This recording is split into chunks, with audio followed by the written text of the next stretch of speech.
President, I have to be honest. You were not my group's candidate in 2004.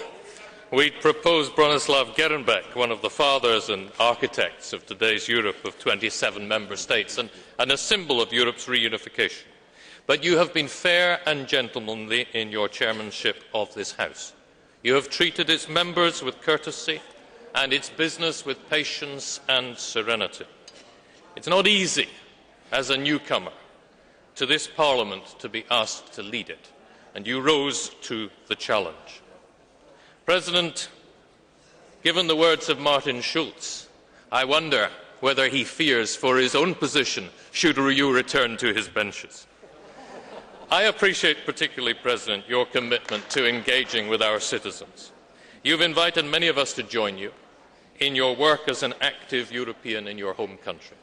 You've also shown commendable commitment and almost endless energy in promoting the European Union across the continent. And your mission in particular to Europe's young people has marked your work. But it's not been limited to the European Union. You have been an active President of this House beyond our shores, in your promotion of the Euromed Parliamentary Assembly, in your facilitation of the establishment of a Euro-Latin American Parliamentary Assembly, and beyond. Nonetheless, I suspect that your greatest success during your presidency has been overseeing the successful integration of Bulgarian and Romanian observers into this House. The presence today of new members signals the completion of the fifth enlargement of our Union. The sight here today of two new commissioners, Leonard Orban and Meglena Kuneva, work since 1st of January, warms our hearts. And the presence in the Council of Ministers from two new countries strengthens our Union as it prepares for an important birthday.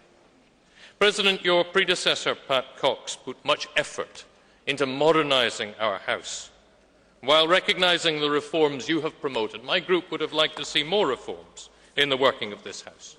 We know that you tried, only to find yourself bound like Gulliver at every turn by the bureaucracies of two political groups.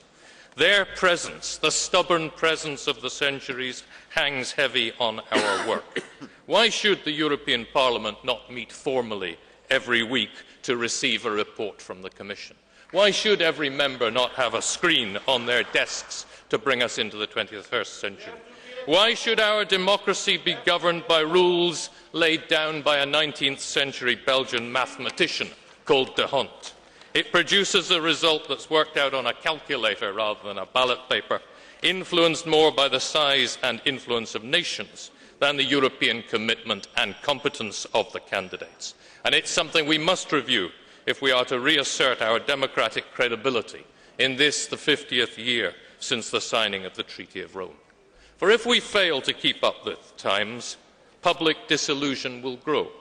The appeal of the abhorrent forces of knee-jerk nationalism on the far right may widen. So I trust, President, that your successors will engage with all members of this House in a debate about the organisation of Parliament's affairs in order to preserve and develop the values which you have upheld so courageously in your term as President.